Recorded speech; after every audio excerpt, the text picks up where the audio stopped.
Hello friends, पिछले video में हमने परिवार की बात की थी, फैमिली की बात की थी और उसमें अलग अलग तरह से हमने देखा था कि उसकी अहमियतता क्या है, किस प्रकार बालक के विकास में परिवार की भूमिका महत्वपूर्ण होती है और उसके जो वातावरण होते हैं उसमें किस तरह से उसकी भूमिका महत्वपूर्ण होती है। अब हम आज बात करेंगे मित्र की, फ्रेंड की। आप सभी जानते होंगे और आपके भी बहुत सारे मित्र होंगे, बचपन के कोई मित्र होंगे, कोई बड़े होकर आपके मित्र बने होंगे, कोई विद्यालयी मित्र होंगे, कोई कॉलेज के फ्रेंड होंगे, कोई पारिवारिक मित्र होंगे, तो बहुत सारे मित्र आपके भी होंगे। तो आइए हम मित्र को देखते हैं और इसकी क्या अहमियतता है बालक के विकास में, उस पर हम थोड़ी चर्चा करेंगे। तो आइए आगे बढ़ते हैं और बात करते हैं कि मित्रता लोगों के बीच आपसी स्नेह का रिश्ता है। सीधी सी बात है कि जिसके साथ आप आपस में जो स्नेह की बात हम करते हैं, लगाव की बात करते हैं, प्यार की बात करते हैं, वही मित्रता कहलाता है। और यह पारस्परिक बंधन का एक मजबूत रूप है जिसे समाजशास्त्र, सामाजिक मनोविज्ञान, दर्शन आदि जैसे शैक्षणिक क्षेत्रों में अध्ययन किया जाता है। यानी मित्रता जो है वो समाजशास्त्र में, सामाजिक विज्ञान में, मनोविज्ञान में, दर्शन में, इन जैसे महत्वपूर्ण शैक्षणिक क्षेत्रों में इसका अध्ययन किया जाता है। अब हम मित्रता की बात करें और एक फ्रेंड की बात करें तो अगर हम ऑक्सफोर्ड डिक्शनरी को देखते हैं तो उसमें यह डिफाइन किया गया है कि एक व्यक्ति जिसके साथ आपसी स्नेह का बंधन है या आमतौर पर यह यौन या पारिवारिक संबंधों में से एक है, उसे मित्र की संज्ञा दी जा सकती है। ये ऑक्सफोर्ड डिक्शनरी का फ्रेंड्स का एक डेफिनेशन है।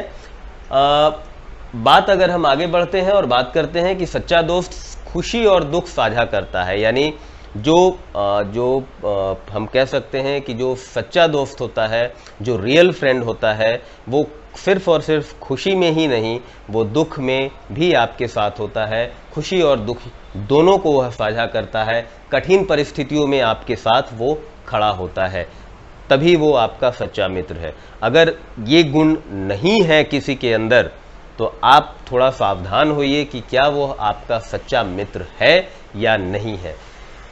और सभी परिस्थितियों में आपकी वह रक्षा करने का प्रयास करता है। यानी एक आपसी स्नेह, प्यार भाव के साथ, निस्वार्थ भाव से, हम कह सकते हैं निस्वार्थ भाव से ही जो आपके साथ खड़ा रहे, आपके बीच खड़ा रहे, आपके खुशी में, गम में, आपकी जब जरूरत हो आपकी रक्षा करने की, तब अगर वो खड़ा रहे, वही सच्चा मित्र कहलाता है। बचपन और किशोरावस्था में मित्रवत सामाजिक संबंध एक बच्चे को बेहतर समग्र व्यक्तित्व विकसित करने और बाद में मनोवैज्ञानिक विकारों से बचाने में मदद करते हैं।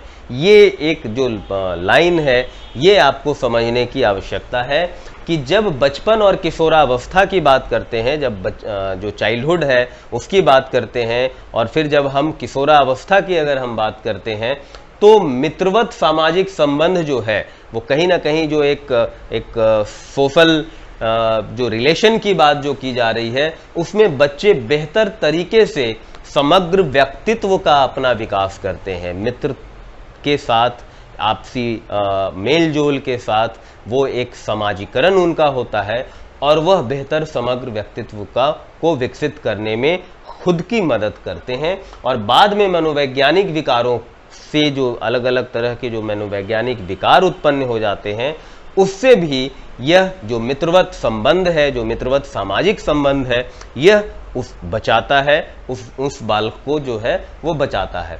अरस्तु कहते हैं कि मित्रता को 3 प्रकारों में वर्गीकृत किया जा सकता है। उपयोगिता की मित्रता, खुशी की दोस्ती या मित्रता, या अच्छे की दोस्ती या मित्रता।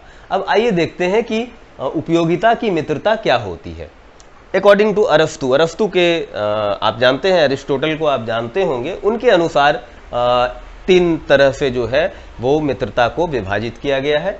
और उपयोगिता की मित्रता में 2 लोग अपने हित के लिए दोस्त बनते हैं। इस टर्म से ही आपको लग रहा होगा कि जहां हित होगा वहां पर उपयोगिता होगी, जहां पर कुछ फायदा होगा, यानी 2 बिजनेसमैन एक दूसरे के हित के लिए जो है मित्रता करते हैं।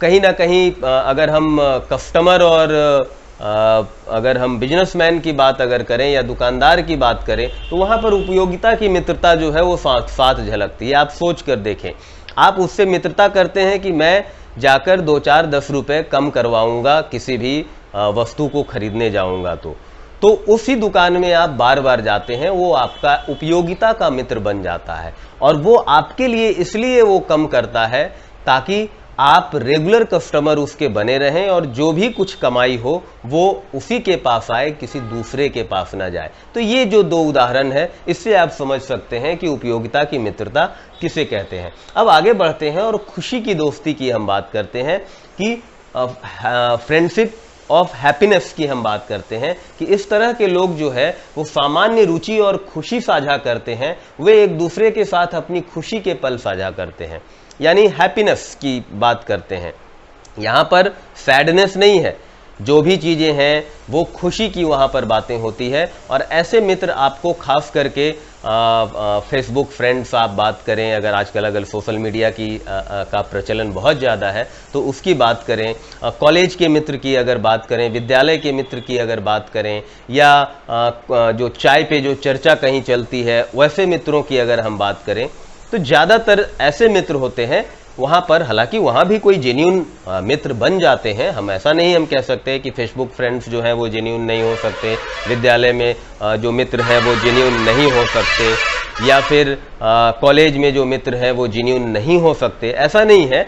लेकिन ज़्यादातर जो ऐसे माहौल की जो मित्रता होती है वो खुशी की मित्रता होती है, खुशी की दोस्ती होती है, और खुशी के पल आप एक उनसे साझा करते हैं। अब आते हैं अंत पर, जो कि अरस्तु के अनुसार अच्छे की दोस्ती, फ्रेंडशिप ऑफ गुडनेस, या हम गुड कहें। तो इस तरह की दोस्ती में 2 दोस्त जो हैं वो एक दूसरे के लिए परस्पर सम्मान की भाव रखते हैं। यहाँ पर देखिएगा एक बहुत बेहतरीन टर्म है कि सम्मान का भाव होना, यानी रिस्पेक्ट करना।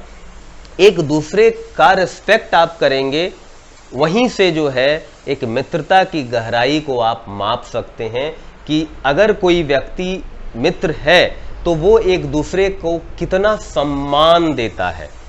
इस प्रकार की मित्रता पारस्परिक हित और आनंद के कारण नहीं होता। इसमें कहीं भी पारस्परिक हित और आनंद, पहला हित दूसरा आनंद, इसमें ये चीजें नहीं शामिल होती हैं। और यहां पर निस्वार्थ भाव से एक दूसरे के प्रति एक जो कहते हैं ना कि डेडिकेशन की जो हम बात बोलते हैं, पूरा का पूरा समर्पण की बात कहते हैं, वो कहीं ना कहीं आपको अच्छे की दोस्ती में आपको मिलती है। और यहाँ पर आप सिर्फ और सिर्फ खुशी के पल साझा नहीं करते हो, यहाँ पर सुख दुख में और तो और आपको जब जरूरत होगी उस मित्र की, तब वो आपके सामने वो खड़ा रहता है। ऐसी ही ये मित्रता जो है वो अरस्तु के अनुसार इन 3 भागों में विभाजित किया गया है। तो फाइनली अब हम बात करते हैं कि आपकी मित्रता किससे कैसी है। स्वयं आकलन करें, और अगर बताने लायक है तो कमेंट बॉक्स में जरूर बताएं कि आपका सबसे अच्छा मित्र कौन है और क्यों है, और क्या आपके साथ वह जो तीसरा वाला जो था, ये वाला अच्छे की दोस्ती, क्या वह निभाता है या वह करता है। अगर करता है तो वह आपका सच्चा मित्र है, अन्यथा ऊपर के 2 में से कैटेगराइज कर लेंगे आप उन्हें कि वो आपके लिए कैसा मित्र है। ओके, तो ये स्वयं आकलन भी कर सकते हैं आप, बताने की जरूरत भी नहीं है। धन्यवाद।